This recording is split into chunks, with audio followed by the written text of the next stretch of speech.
Hello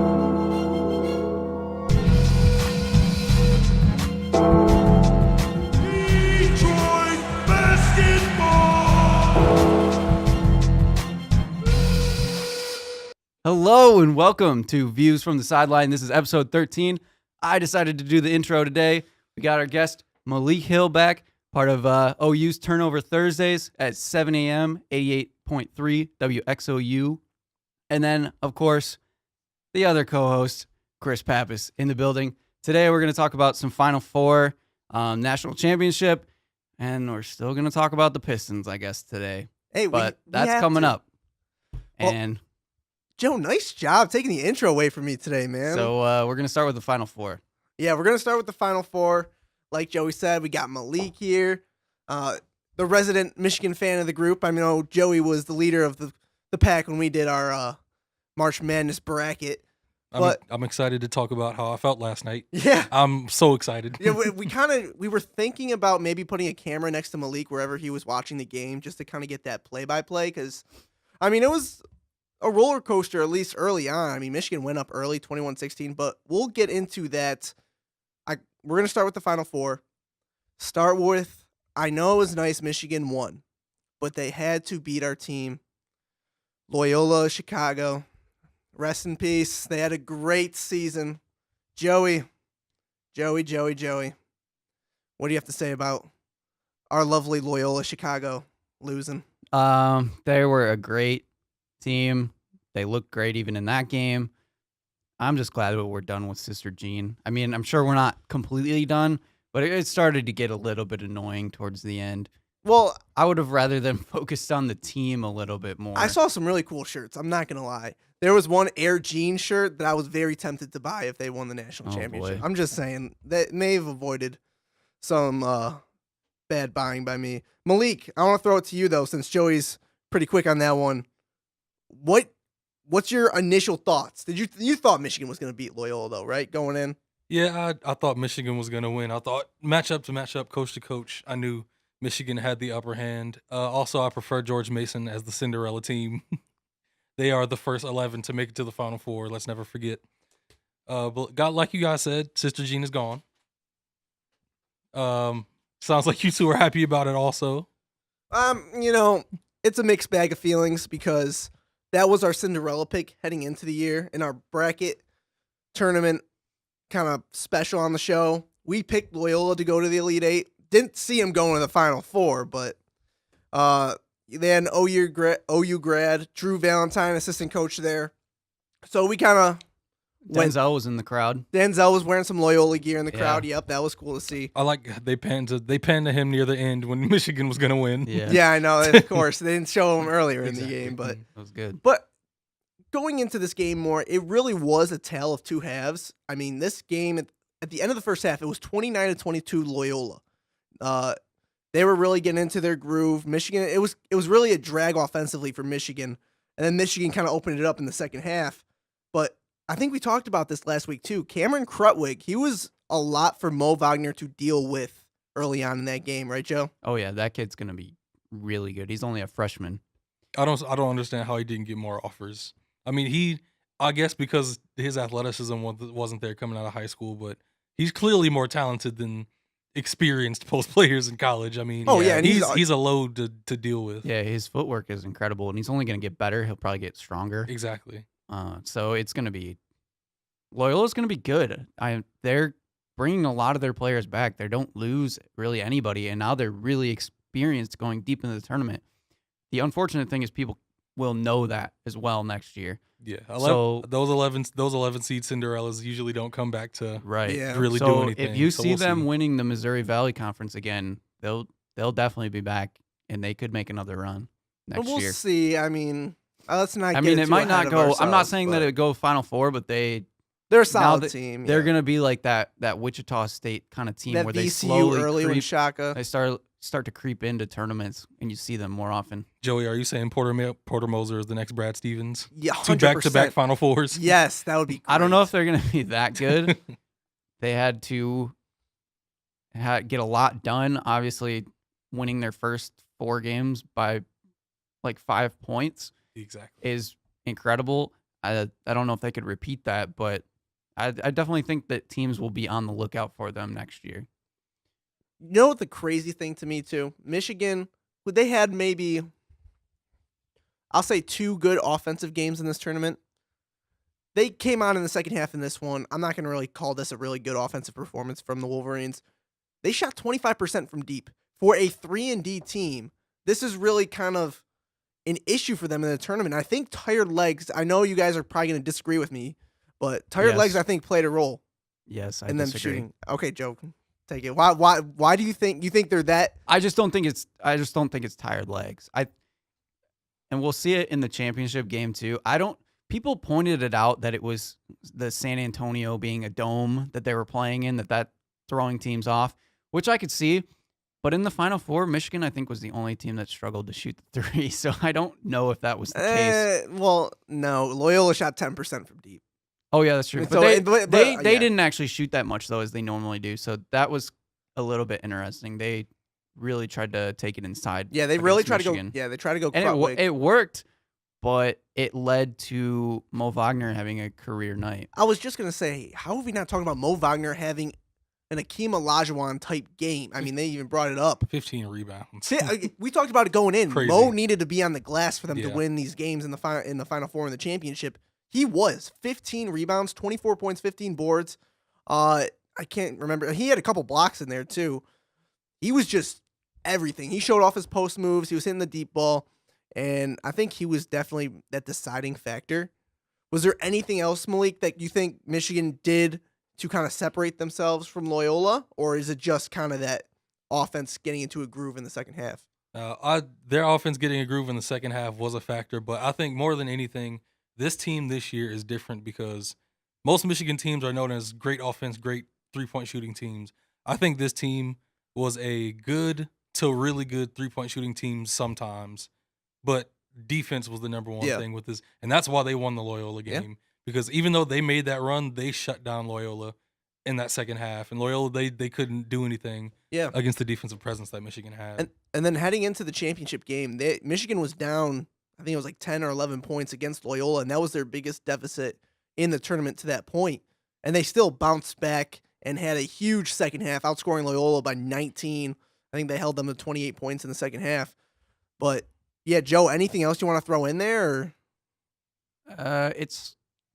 I think Mo Wagner's 15 rebounds was a little bit. That was surprising. I think it was overhyped. I think the dude doesn't rebound. He didn't have to scrap for a lot of those rebounds, though. You saw it was kind of a matchup advantage. I think whenever Krutwig was out of the game, Loyola was too small. So Wagner, if he didn't get those rebounds, was going to be made fun of. I think he was in the right place. I'll give him that right place. So it's more he did what he's supposed to do. Yeah, he had good positioning. Okay. I think that in that game, if he didn't have 10 plus rebounds, it would have been a disappointment. So he did his job. Yeah, I think that was his game to actually get rebounds just because of the matchup difference in that game, that when Krutwig goes away, they're small. Loyola Chicago is a smaller team, more athletic necessarily, not rebounding wise, but just moving the ball and skilled. So I think Wagner being one of the bigger players out there in that game can be accredited to the amount of rebounds that he had. But I'm not trying to take too much away from him because he did play really good. Fair enough. I mean, you bring up some good points. It did go small when Krutwig was out. And Krutwig didn't play huge minutes. He didn't play upwards of 30, I believe. But yeah, Mo did his job. I think he did a little bit better than doing his job. I mean, the dude averages about 7 rebounds a game. He had 15. He doubled his average in an important game heading in where you knew you had to be dominant on the glass. But yeah, moving on. Michigan won that game 69-57 to advance to the championship game.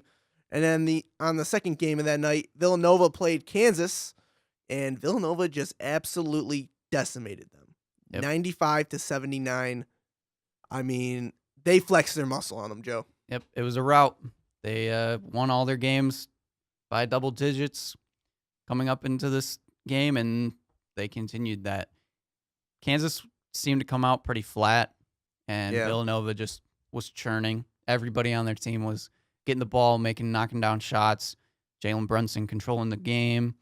And Malik Newman, who for Kansas had been carrying them through a lot of these tournament games. He didn't play so well. No, he struggled. And if you don't have your best player shooting the ball well, it's going to be hard to win games. Yeah, Devontae Graham was really kind of their only offense. He didn't get to the line as much either. And Devontae kind of thrives off attacking to the basket, getting to the free throw line, along mixing that in with his perimeter shooting. Malik, what ruined the Jayhawks from the get-go on this one? This one is really hard to pick apart for me because I watched the game from the beginning. Yeah. And I saw when Villanova got up like 9-2, I was like, oh, okay, this could get out of hand pretty quickly. But I didn't think once it got to 22-4, I said this game is over.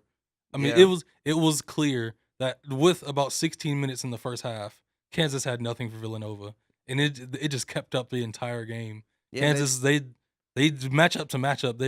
Kansas they had nothing for Kansas's Villanova. Defense looked pretty awful too. They didn't seem to rotate to the shooters very much. Oh, a lot of open threes. There were so many just open threes, Yeah. and once you start knocking a couple down, the whole team kind of rallies around it, and everybody's going to start making shots. Yeah, I mean, from a defensive decision, I'm trying to reason why Bill Self wanted to help so much on the drive. I know they were trying to contain Jalen Brunson more, but every time they helped on the drive, I mean, you got 3 shooters on the perimeter. One of them's left open. And the they other didn't really problem make adjustments. too. Speaking of Bill Self, he didn't make enough adjustments. Yeah. Like in the middle of the game, like you realize that you're getting The game plan's not working. you're you need getting to adjust. destroyed by 3-point shooting, yet you're still trying to take the drive away, and you're not rotating the shooters, and they're just getting more open looks. And Yeah, it reminds me of a coach here in Detroit, but I digress. But yeah, I mean, 95-79 storyline for this one. I mean, Eric Paschal was dominant. He had 24 points. He only missed one shot. He was 10 for 11 from the floor. For the Jayhawks, Devontae Graham had 23. But that was really, really all that was brewing. Omari Spellman was a monster on the glass, 13 boards. There's not really much to dissect here. Like Malik said, it was 22-4. It was over from then. Yep, they ran away from it at the very beginning of the game. They made a statement, and I mean, it's hard to come back from that, especially in the Final Four when Yeah. you're You're playing elite hyped up, competition. you're excited, everybody's ready, and then all of a sudden you're down by 20 immediately in the game. Yeah, and I mean, to Kansas's credit a little bit early on, they made it a little bit close. It was like 20, I believe it was like 24-11 or something. So it kind of got somewhat interesting, but after that, it was done. But moving on, to the game we really need to dissect and really are going to talk about for the most part of this show, Michigan versus Villanova. Malik, I want to start with you. You're the Michigan fan in here. What is your thought process after watching this game? Honestly, I have to talk more about Villanova than Michigan. I mean, Michigan, they got off to the like perfect start they needed to, but Villanova, they were just the much better team. I mean, besides coaching, I thought it was pretty even, or Beeline had the advantage there, but there wasn't even coaching you could pick apart from this game. I mean, Yeah. once DiVincenzo starts hitting those types of shots, 31 off the bench, once Mikal Bridges just shoots over you because you're not as long as him, he just hits jumpers right in your face. Yep. I mean, there's no game plan to go against that when guys just come right up to you and just do that to you. Yeah, I think you bring up a really good point there, too. I mean, Michigan got up early. They were kind of controlling the game through the first 9-10 minutes of this one. They were up 21-16 about halfway through that first half, and that's when DiVincenzo really started to get hot from the floor. And Michigan wasn't expecting that. They weren't expecting a Not at burst all. from Dante, and I think that's where this game turned completely. Once Dante scored whatever it was, like 15 of 17 He had points. 18 in the first half. 18 in the first half, so he had 18 of whatever as many points Villanova had in the remainder of that first half, but that threw Michigan for a loop. They never recovered. Joe, I know you're a big Dante guy, especially your brother Jordan. Shout out to Jordan Tysick. He's a big Dante DiVincenzo fan. But Joey, what do you take from this one?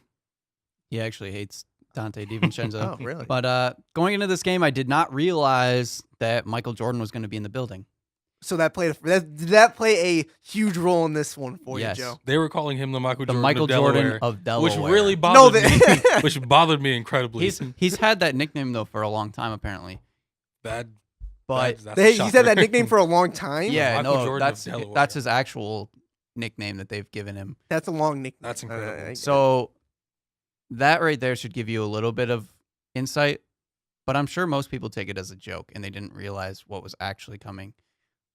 This guy is incredible. And I told my brother going into this game, in the Final Four game against Kansas, and like I said, my brother does not like Dante, but you can tell just the way that he shoots, the confidence that he has when he goes up with the ball, you know that it's going to be in. And he's a game player. He's a big-time player. He'll bring up the team when they need it.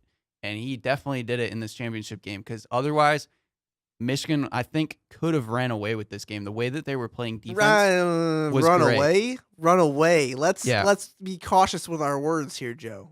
Run away. Yeah, because before Dante DiVincenzo did anything, Villanova could not get their offense to flow, because Michigan was stopping exactly what Villanova was trying to do. They rotated the shooters perfectly. Exactly. They did exactly the opposite of what Kansas did. They rotated the shooters. They let Villanova get into the basket, and they missed a lot of easy baskets. I mean, yeah, they could have made some of those in hindsight, but they stopped the outside shooting. The difference being for Villanova is most of their players are spot-up shooters. They don't create their own shots. Jalen Brunson can a little bit, but Dante DiVincenzo gives them a completely different look. He can shoot off the dribble. He can create. He can go to the basket. He has high-flying skills. You saw it in the block at Charles Matthews. That shocked me. That was cool to see, because those two guys were the most athletic guys out on the floor at the time, to see them go at each other. And Charles Matthews has had some pretty big blocks in this tournament. So it was interesting to see DiVincenzo get him this time. Yeah, talking about big-time blocks, early in the game, there was a really cool sequence when I think it was Jalen Brunson crossover on Xavier Simpson. Simpson goes down, and then Charles Matthews just swats Brunson's shot out of there. I thought that was just like, okay, championship game is here. Let's go. It was kind of one of those moments. Right. But yeah, I mean, I think you bring up some really good points, Joey. I mean, if Dante doesn't go off like that, we could be talking about a Wolverine national championship. And that's another thing, too, that you got to think about, too, is Dante DiVincenzo came in and scored that whatever points in a row. That let his other teammates start to get involved, because Michigan had to lock him down. They had to try. That opens up other players like Bridges to start making those shots like he did in the second half. So when you have a guy going off like that, it makes your defense have to adjust, and it opens up the other players for Villanova. And then at that point, all they have to do is knock down their shots. And especially when Dante's hitting them from beyond NBA range, he's going on a high screen and roll, left-hand dribble to the outside, shoots it right over. He's got a high release too, so it's a difficult shot to block. Right. And when he hits that, you're opening up the whole game for everybody else, like you said. And it's unfortunate, too, because in this game, we finally got to see Rockman kind of come back to how he was in the Big Ten tournament. He played really well. He played controlled. He was the best Wolverine on the floor. I argue that. But he did really well. And the problem being is that Michigan couldn't make a shot. Yeah, they went. And that's been their tournament this whole time. Yeah. And I knew that eventually it would come back to bite them, but I was hoping that it wouldn't be in the national championship. We only saw one time where Michigan had a great offensive game, and it was beyond great. It was incredible against Texas A&M, where they scored 99 points. Other than that, Michigan has very luckily sailed through this tournament ugly only on defense. And one or two players playing really good on offense. Because even with as good of a defense as Michigan is, you're eventually going to run into a team that is not going to miss, and they're going to make their shots. So you have to match that and make your shots as well. Michigan didn't do that. Biggest stat of the night, I can't remember how many games it is, but when Duncan Robinson scores 6 or more points, they're undefeated. Yep. He scored 0 points in this game. So that's a big stat. Also, again, my guy, Xavier Simpson, in the Final Four and championship game, did not look good at all. He got some... He's your guy, though, He got some garbage points in the championship game, but he looked bad. And you saw in the Final Four game, he got sat, which was great. I like to see that out of Beeline. I understand that you want to trust the guy, but when you realize that he's not going to play up to par, you got to sit him. And in the championship game, he played a little bit better, but he still had some errant passes. He he just didn't look that good. He doesn't look comfortable on offense. And going to the basket, yes, sometimes he can get some finishes, but he just doesn't control the offense very well. And that was a big thing too, I guess, too, is that Michigan's offense wasn't really there. They don't seem to run much of an offense. They dribble around at the top a lot. Well, they run a lot of emotion offense, with Right. cutters and everything And like that. they just didn't have a lot going on. And I liked that early in this game when they were winning, they attacked the basket with Wagner and Charles Matthews getting in the paint, trying to bully the somewhat smaller Villanova guys. Now, an adjustment that I would have made personally, I want to throw it to you guys and see if you think this is something that could have worked, especially when you're struggling so much offensively. Mohamed Abdul Ali Rahman, he initiates the offense a lot for Michigan, especially in transition. I would have subbed in a guy like a Jordan Poole or another perimeter threat for Xavier Simpson.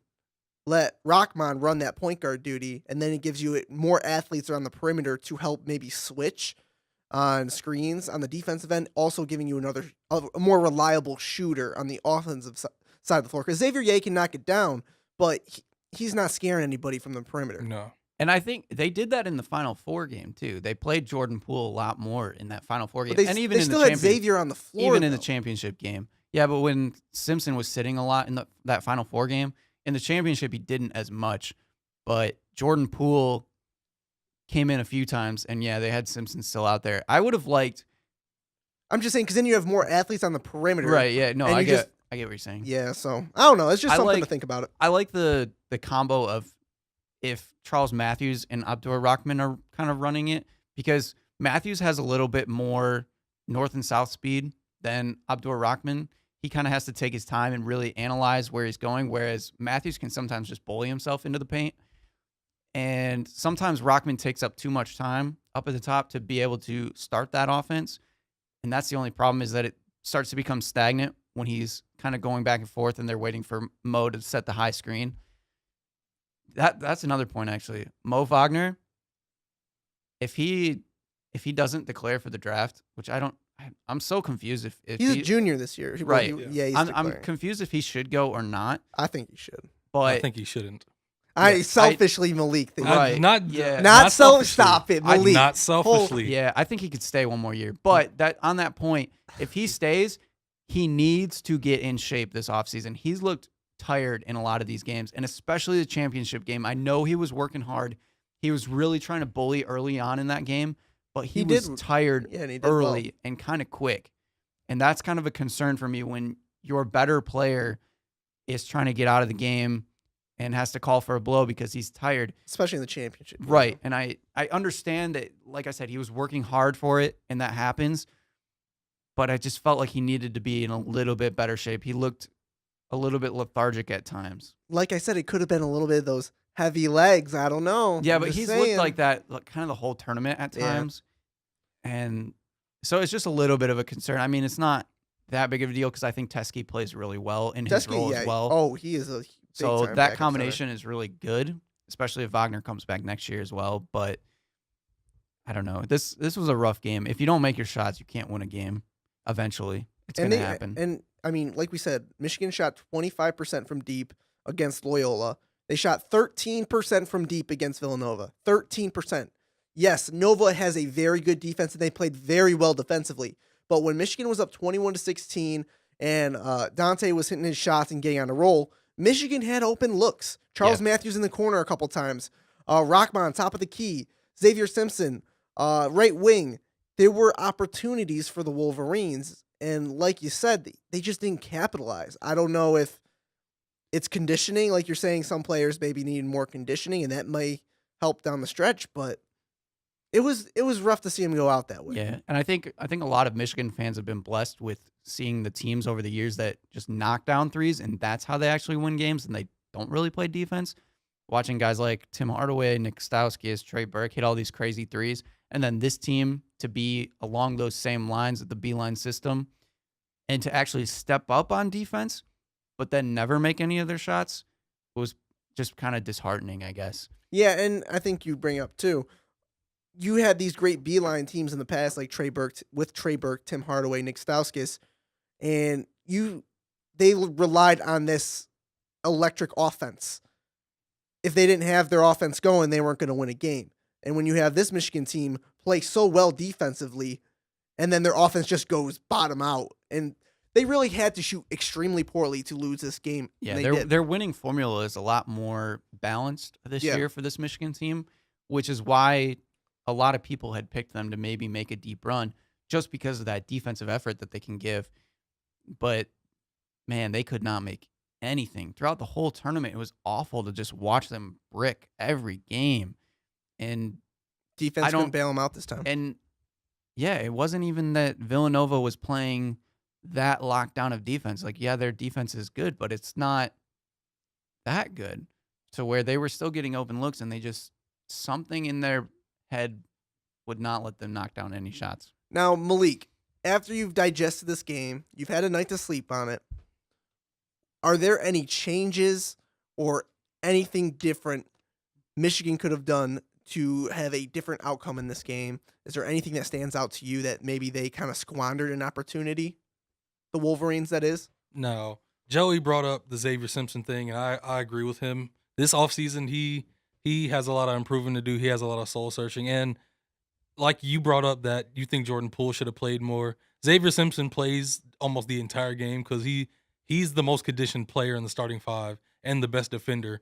So if he doesn't play, Jordan Poole is a defensive liability a lot of times. So with no Xavier Simpson on the floor, a lot of things could fall apart. But there's a freshman point guard coming in named Dave DeJulius that's a walking bucket. And if he doesn't step his game up over the offseason, he could lose his job. But I wonder if Beeline would, if Xavier, let's say Xavier stays how he is right now. Yeah. I wonder if Beeline kind of goes with the freshman early on. I wonder if he's that coach that would say, no, I got to go with my veteran guy first, you know? Yeah, I think early on, Xavier's going to start because he has complete control of the offense, even though he's fallen off a lot of times in the tournament. I don't know. I think in regular season play and in Big Ten play, he has control of that offense. He can get to the basket with his quickness, and he's a really good point guard in Big Ten play. But it's when he goes against those top level point guards, his size is exposed, his jumper is exposed. When he goes against those top level guys, Jalen Brunson was bullying him all and game. Jalen's not even a big guy. I mean, to be brutally honest, he's strong, but he's not the strongest guy. Yeah, he's not the strongest guy. He's not huge. He's not going to beat you with athleticism. Jalen Brunson literally just cleared out everybody to the opposite side of the floor, backed Xavier down to the little block, and just hit him with a post fadeaway. Yeah, Xavier Simpson, he's 5'10", 185 on his best day, maybe. And although he's a good player, but he has a lot of improving to do. And the Mo Wagner thing was not all because I just want him back. Oh, okay, that brings a good point. His defense, he has so much improving to do on the first two games of this tournament. He was out for most of the first half because he would get 2 fouls in the first 3 minutes and be out. And then he doesn't know how to stop fouling a lot of times. And then the rebounding. There's a lot of stuff. To be an NBA player, he has to improve a lot of those things. I think he matured a lot through this tournament because defensively in that championship game, don't get me wrong, he was giving it his all on both sides of the floor. That's why he needed that blow early on because he was playing great defense, especially against Pascal or Spellman, whoever it was he was guarding at the time. He was playing really good. But I want to transition now too, because yes, the season's over. Nova's the champions. Kind of look forward to the 18-19 season and how this Wolverine team will look. Let's start with Mo. I think Mo is going to declare. I think he had his championship run. Yes, he has some stuff he needs to fix. I wouldn't be surprised if he declared. Yeah, is it the smart decision? Do you think he signs an agent? Or does he go the That's Nick the Ward interesting route? I think he doesn't sign an agent. Because I think that would be the smartest thing for him to do is to be kind of like Nick Ward and kind of test the waters and see how you go. And for people not picking up on it, so if you hire an agent, you are essentially declaring for the draft and going to enter the draft for sure. If you do not hire an agent, you get to kind of feel out what teams are interested in you, what your draft range is, and if it's not something you like, you can go back to school. You get in a lot of the workouts, and you have till May 30th, I believe it is. Yeah, I think they to make your complete decision. So if at May 30th that you're sticking to the draft, then you cannot go back to school. But if you've realized that after all of these workouts and everything, that your draft stock just isn't going to be there, then you can go back to school. And I think it's a really cool thing the NBA and the NCAA have done to kind of give these guys an ability to gauge. Because you Right. saw, I think These fringe players. Guys like Ed Davis too. Ed Davis was supposed to be a lottery to kind of a mid first round type player. He slipped to the second round. So you slip from guaranteed money to non-guaranteed money, and that's Right. huge for a guy coming out of college. Of course he's got his guaranteed money because he played well enough to do so. But I mean, And for when you're other not players- guaranteed money, most of the time you're not going to play if you're not going to perform well. Those guys that get guaranteed money, they're at least going to get an initial try. and if you go to the second round, you can get non-guaranteed money to play for a winning team where you're not going to get minutes and show what you can actually do on the court. Yeah, and you got to remember the draft. There's only 60 players that are taken, so There's a lot of undrafted stuff that goes on behind the scenes too, but yeah. that's always a riskier route. There was a lot. They talk about this more so when the draft comes around, but they say it's better to go undrafted than to be selected in that 54 to 60 range. I can see that. Just because Yeah. it's a toss up anyways, so might as well sign with a team where you'll get a better opportunity to play. Right. So I'm on board with Mo declaring. I think Mo should declare and stay in the draft. Joe, do you think he's gonna ultimately? Yeah, let's say he declares and doesn't hire an agent. Ultimately, is Mo in the 2018 NBA draft? Man, I'm super on the fence about this because for one, I think he would learn a lot going back to college, but I also feel like he would learn a lot actually from the NBA because he has the natural skill He does. that He has everything you need on offense. the NBA could He's mold him. He's a prototypical offensive power forward for this day and age. He Right. is. And he's got the touch like Dirk Nowitzki has that it's very similar in that respect. So they could definitely work on maybe some of his athleticism and conditioning a little bit more. So it's kind of interesting. I don't know. He reminds me of a mix. This is gonna sound bad, but he reminds me of a mix with Lauri Markkanen and Henry Ellenson. Henry Ellenson is that facing four guy who's just not athletic and doesn't have much foot speed, while Lauri is the other end. He is athletic. He can shoot the lights out of the gym, and Yeah, I think he's that middle ground. He's that middle ground. Yeah, Yeah. he's the perfect. Well, that's what middle. I'm saying. It's like an early Dirk Nowitzki because people don't remember that Dirk had some athleticism early on in his Yeah, he career. did. yeah. So I think Mo is very similar to that. And I don't know, though, because there's so many other prospects that are out there, I don't even know what his draft stock was look like. Right now, he's 45th on the draft boards right now. That would Okay. According to okay, scouts. cool. So which is another reason why I think he shouldn't hire an agent, because if you're 45th you're- on yeah. boards, I mean, you'll get your workouts, and then if you're 45th to start, yeah, definitely Yeah. don't hire an agent, especially if you're that fringe player that could go back. But if you get through these workouts, and let's say it's coming in where you're late first round, early second round, Mo's got a big time decision Yeah, he because does. that's that area, that's that guaranteed money or that non-guaranteed money. right. Ultimately, I think Mo is an NBA player. I do. I mean, Yeah. it may take more time than necessary. Like Henry Ellenson, like he was a guy coming in that everybody thought was going to be a stud. I mean, he was a lottery pick. He slipped to, I think it was pick number 18 to the Pistons. He just hasn't gotten playing time. He's not kind of on par athletically, Yeah, and you have to be in the right system, and I mean, which is hard for a lot of guys. But I definitely think that he could, but I hope that he realizes that this Michigan team is going to bring a lot of their talent back, and that they could be just as good next year, if not better. they're just losing Muhammad and Duncan. Muhammad's I'm huge. I'm pretty Right. sure Charles Matthews is coming back. Yeah, Charles Muhammad is, is a pretty big loss, but I I think think Jordan Poole will be able to. fill yeah, that I void. have. You think I'm- Jordan Poole's going to be able to fill the complete void for Muhammad? Jordan Poole is a dog. He's going to He's be a dog. good. Don't get me Ri- wrong. Right after that He's- game when they interviewed him, he said, "Right now, I'm putting this summer. Me and Isaiah Livers are taking over, and I'm putting this on my back." And I Jordan Talks. Poole- I'm just saying. and I talk would is hold him easy to it because those two guys, like I've said multiple times, those guys bring hustle to the team. Charles Matthews already shows it the way he goes up for blocks all the time. Exactly. He's a hustle guy. So to get those two guys with more experience under their belts, I think Michigan could be really dangerous. And I honestly want neither Xavier Simpson or DeJulius to be the point guard. I want Charles Matthews to be the point guard. I know it sounds weird. Okay, Charles Joey, Matthews Joey, is the point guard. come Because on. I like the way that What? he controls the pacing and the tempo of the game. He doesn't play point guard that. Yeah, he'll bring it up in transition every once in a while when Muhammad doesn't get it or Xavier, but I he's don't never the think he guy. can run He's, the I think he's position. a good ball handler.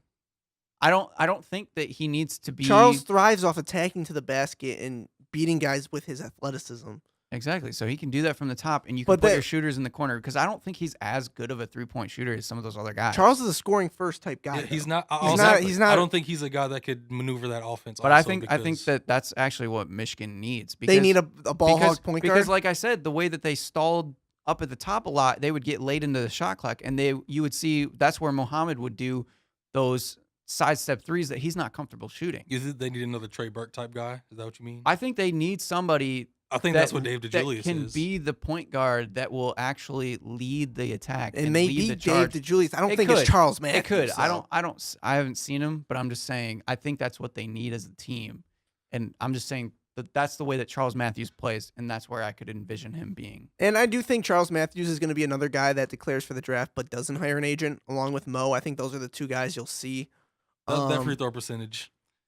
He needs to come back. Well, if Andre Drummond can fix his free throw percentage from 30 to 60, anything can happen. I'm just saying. I'm not. I mostly just hope that those guys get together and say, "Hey, we can bring most of our talent back, and we can make another run." Wait, I'm that could be sure really that's gonna special. happen. We'll see. I think the key part, because I think it'll be Mo is going to be the deciding factor if this is actually like that core group again together. Because Mo definitely has. especially because Michigan State, they're going to lose all their guys. I mean, obviously they restock pretty well, but they're going to be down next year, I think. Foster Lawyer. I'm just saying that guy can play. You're not a Foster Lawyer again? No, I'm not. But I mean, I can't deny like what he's done. I'm not going to. That boy's a shooter. But I don't know if it's going to translate. Yeah, whatever. All right, we'll That's talk about what a lot of people were saying. They don't know if Foster is going to translate Right, well. and it'll Well- be interesting because. Yeah, Foster. He's a great shooter, but does he beat you college athletes off the first step? And then That's you the think question. too, Ohio State's going to lose Keita Bates-Diop. He's definitely going. Yeah. Oh yeah, for And sure. Purdue's not going to be as good next year. They aren't. They just aren't. They just aren't. No, I mean Alright. they lose Haas. Carson Edwards he announced he's going into the draft. Yeah, and That was their best scorer. right. Haas and Carson Edwards. You lose those two guys. Was that's Carson like- a senior? I think he was a junior. Junior. Yeah, I think he was a junior Yeah. too. But So I mean, it's still. I mean, he didn't hire an agent. So I mean, again, there's that True. opportunity. Very He true. comes back. I I'm- think he'll get some looks actually late in the draft, and he might just go anyway. Yeah, it's possible. I mean, the NBA is such a crapshoot when it comes to these really good college guards. Because Jalen Brunson might not even get a look in the second round. The Right. dude's the player of the year. I mean, ultimately, he'll probably get drafted within that 30. Yeah, I 39 think to he's a 50. late. I think he's He's a a late second first round- round guy. You think he's? I think think there's he's no late chance of him first going round. first round just because. I think of he the has enough. I think intangibles. he has enough talent to do it. I And think he's a leader of men. I think he's too. just going to be. I mean, it's possible. I but think he's going to be another Villanova draft pick. Honestly, he's going to be like Josh Hart. He's going to be like Chris Jenkins. I'm telling Well, you. Josh Hart can. He produces. Josh Hart- a little yeah, bit, Josh but Hart plays He plays. Yeah. He Randy- got hurt. He got hurt. But I mean, Archie Diakono plays too. So he's nowhere near the talent Jalen But- Brunson is. Come on. I'm just saying I'm saying at least Randy he Foy. assisted on the championship. At least At Randy least Foy. Randy Foy. So I don't know. But I mean, yeah, it's just. although I don't know never if know. anybody can stop Duke next year.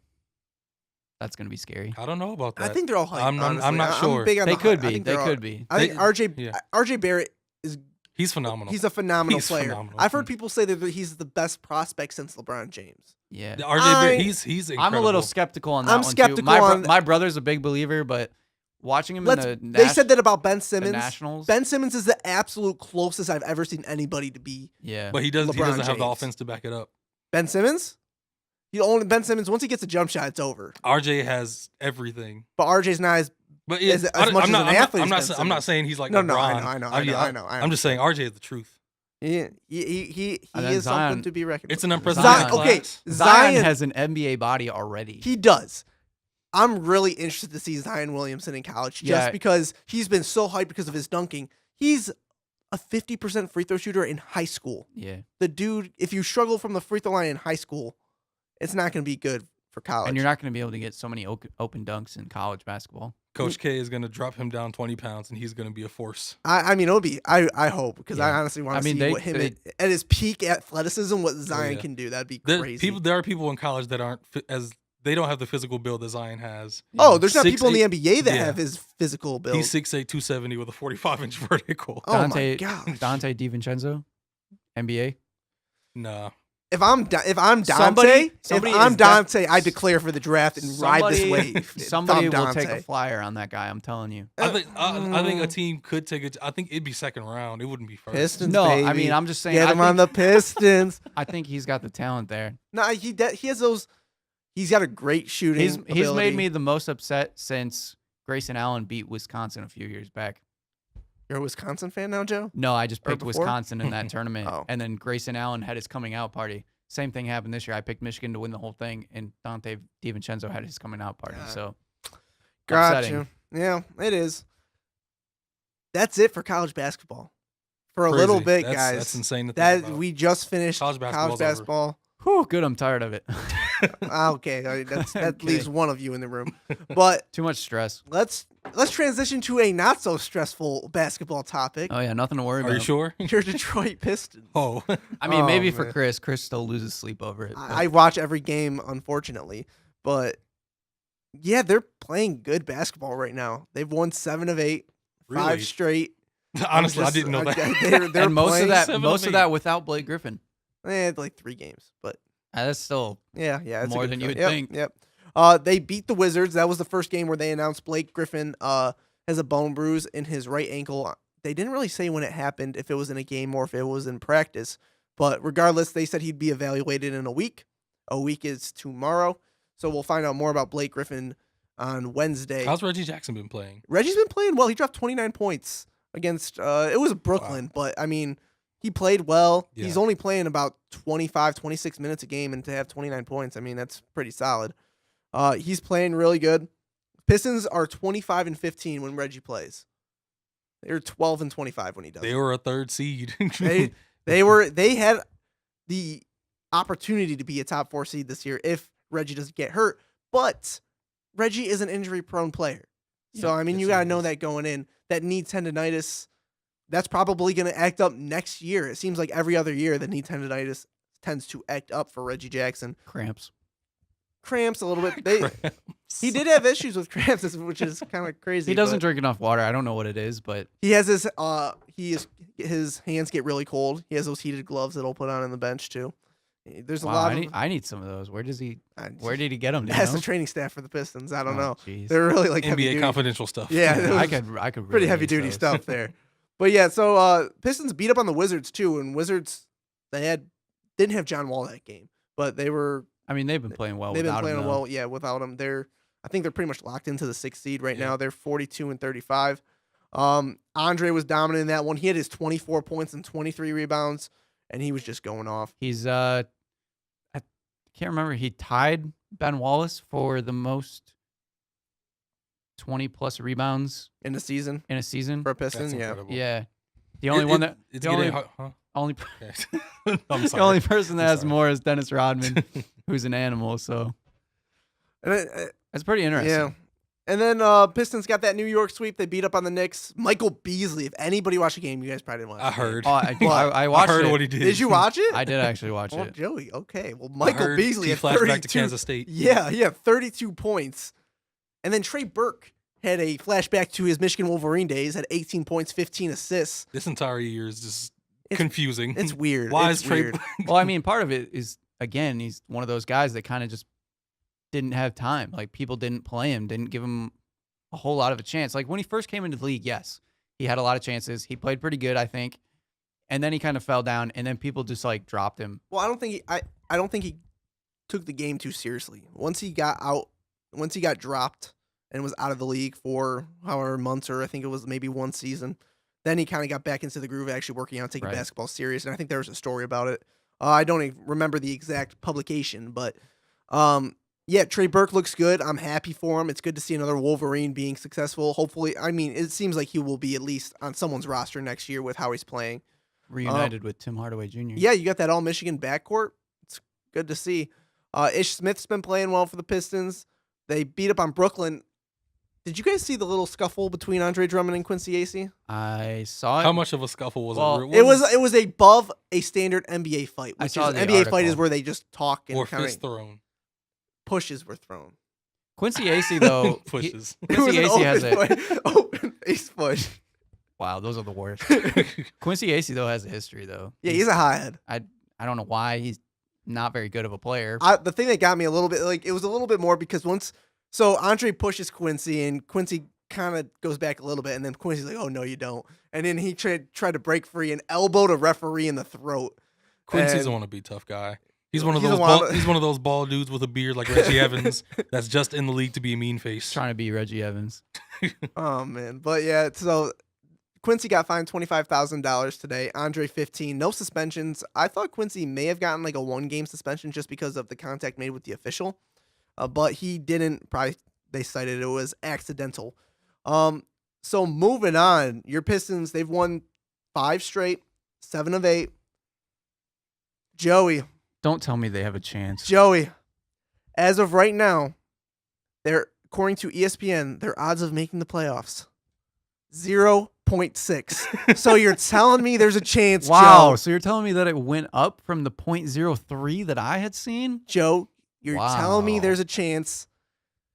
What is their It's- tough game? They have one tough game in this stretch, right? They have, I think, Because other than they that, play Philly on Wednesday. okay, yeah, that's it. And I That's- thought that- there was one I think more. that's the game that I'm thinking of. Though. No, Toronto. They play Toronto on April they 9th. they do play Philly though too. Well, Philly is going to be without Joel Embiid, and then Toronto will have locked up the 1 seed by then, so they'll probably be resting players. So Mhm. those are kind of And then they play like the Grizzlies, Bulls. they play Dallas. So it goes Philly, Dallas, Memphis, Toronto, and Chicago. Hmm. And So that Toronto game could be huge. it could be Potential. or it could not be because Well, think about it. If the Pistons actually make the run and they're that close, and then the Bucks or the Heat or the Bucks lose the games that they're supposed to lose, does Toronto play their starters to pick who they want to play? that's possible. I mean, I think Like, do you think that Toronto would want to play Detroit or Milwaukee? Because if I was Toronto, I'd want to play Detroit. 100%. Yeah, I mean, I wouldn't mind. and that playoff series would be pretty hype, actually. They'd probably want to play Detroit too because you'd also have 7 home games or wherever. Because Right. It's a short travel time. Little Caesars Arena turns into the second home for the Toronto Raptors. Right. Everybody can just cross over the river. Yeah, and I then- mean, hopefully, the Vegas Knights. I know I'm crossing into hockey now, but the Vegas Knights, they did a thing where they created more of a home ice advantage. They only sold tickets to their Vegas fans on StubHub, and it turned out somewhat decent. how did they even do that? I have no idea. I just read the article that I wonder they if they use like GPS Yeah, I don't know, but location on their phone. I wonder if that's Sounds some- suspect. I Yeah, wonder if that's that's weird. something the Pistons would look into. Let's just say if they ever played Toronto or something in a playoff I don't series. think so because the Pistons, if they make the playoffs, are going to need to fill the seats. Yeah, they'll probably have to sell tickets anyways. So But okay, so I want to break down the kind of the Pistons playoff chances as of right now. Yes, it's at 0.6%, but here's how it breaks down. Their only hopes is if Milwaukee goes 1-4 in their last 5, then Detroit has to go 5-0. They have to go undefeated. If Milwaukee loses out, Detroit can go 4-1 and sneak in. And then they also they would need Miami to lose, so go 0-5 in their 5 games, and Detroit would have to go undefeated. Now the games for Milwaukee, they have some easy games, which makes me a little skeptical here. yeah, they just went through their toughest part of their schedule towards the end right here, Yep. and they actually skated out pretty well because they played Golden State without Steph Curry. And then they played the Lakers, and they went into overtime for Yeah, that one. Came out with the victory there. Yeah, unfortunate. Because if they lost to and KD got ejected that game too, that the Bucks played. That was another huge thing that played well to the Bucks' advantage. I'm trying to look up the Bucks' schedule right now, but it's kind of a cakewalk, like Joey says. Yeah, they went off that. I think it was a 5-game trip out west and came out pretty good. Yeah, Yep, they- the Bucks play the Celtics tonight, which let's say it's a loss. Then they have Brooklyn and New York. Brooklyn is at home and New York is on the road, and then they go on, New York's on the road. Yep, and then they come home to play the Orlando Magic, and they finish the year on the road against Philly. I don't think there's a chance. They basically need to. I don't know. I I think the Knicks and the Magic are always that team that can just kind of get you on any night. For some dumb reason, that's how it's been all season. Like the Knicks have played well. I think certain Brooklyn's games, that win for sure. and the Magic are healthy again, and they looked pretty good early on in the season. So I think they can always kind of surprise a team. The Celtics and Sixers, they have to lose those games for sure. Yep. Those- If the Those Bucks are the win big tonight, ones.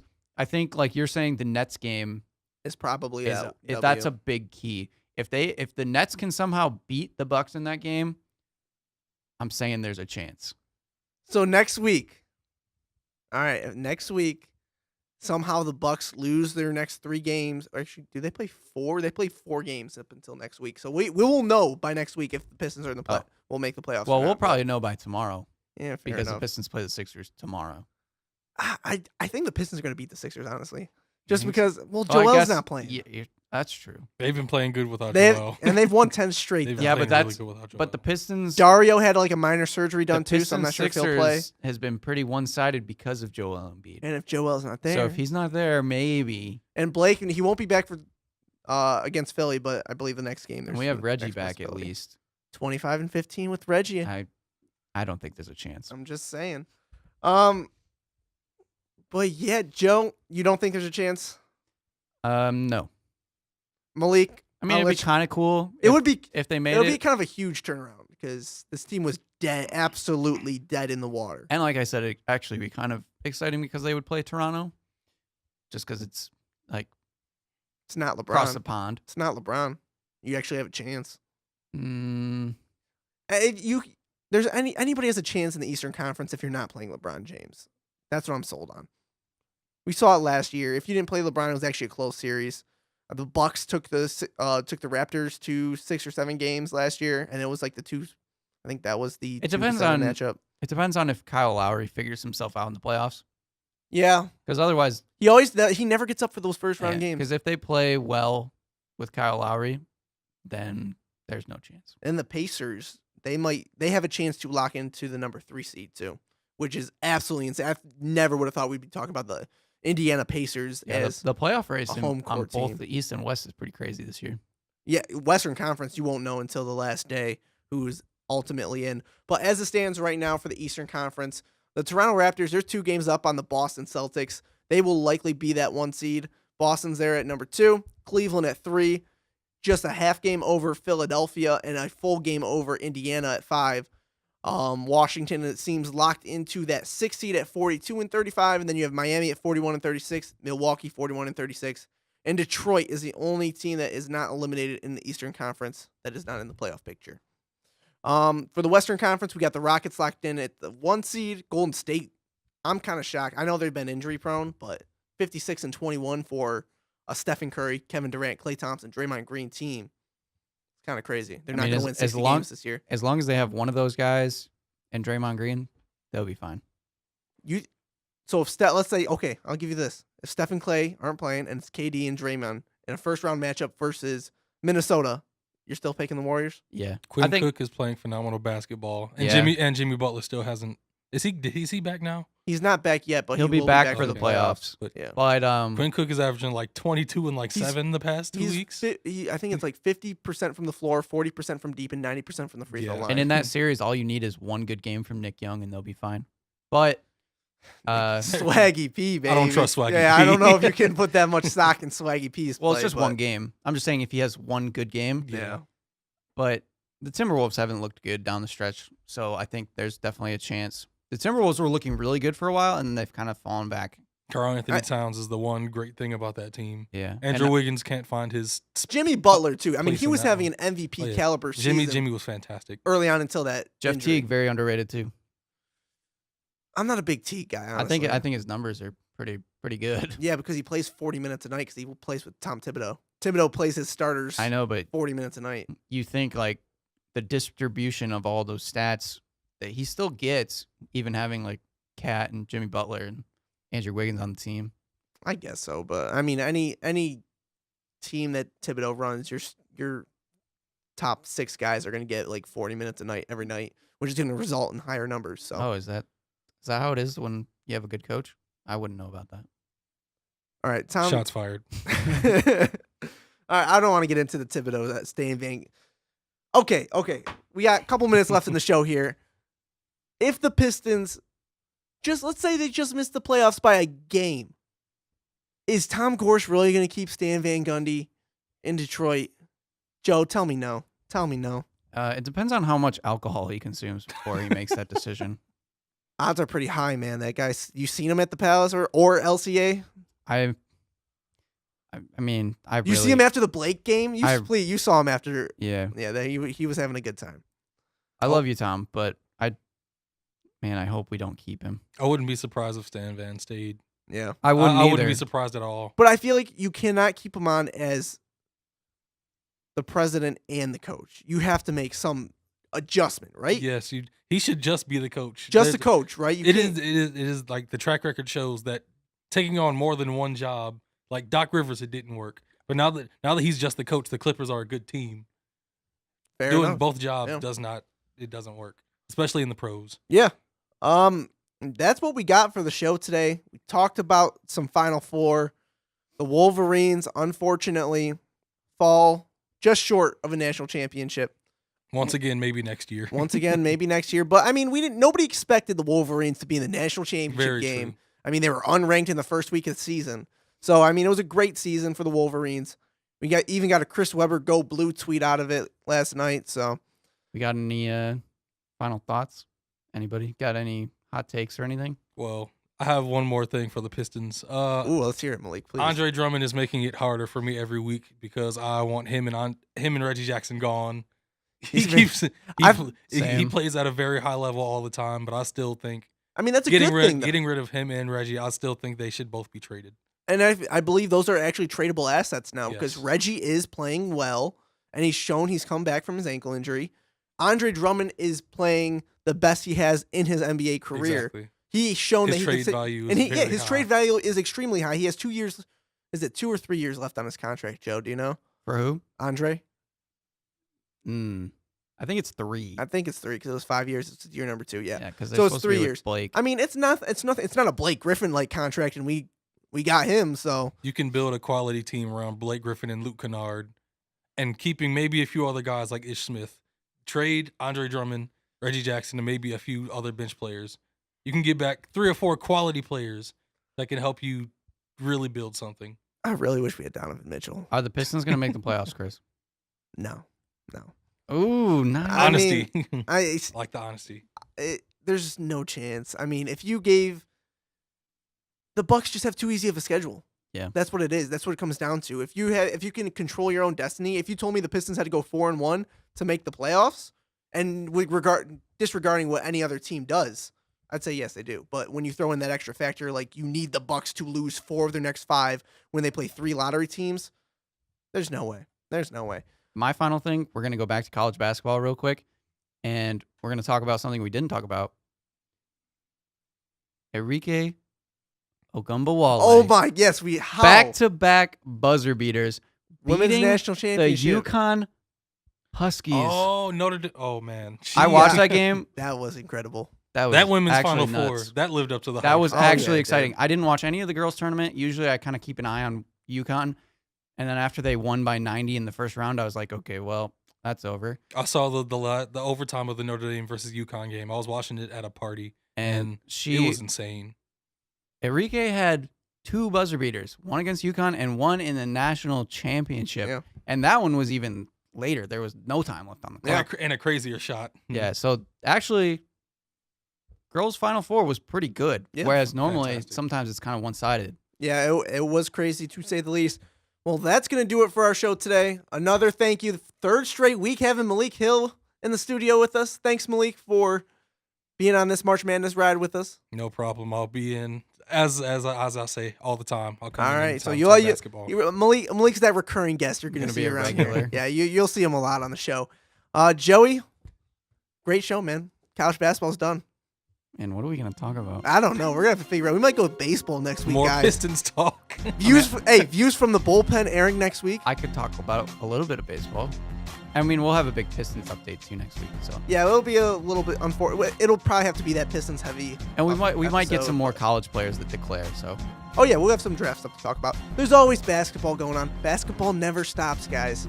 yeah, I mean, we'll move into other sports too when we have to. Well, that will do it. We'll see you guys next time. Bye.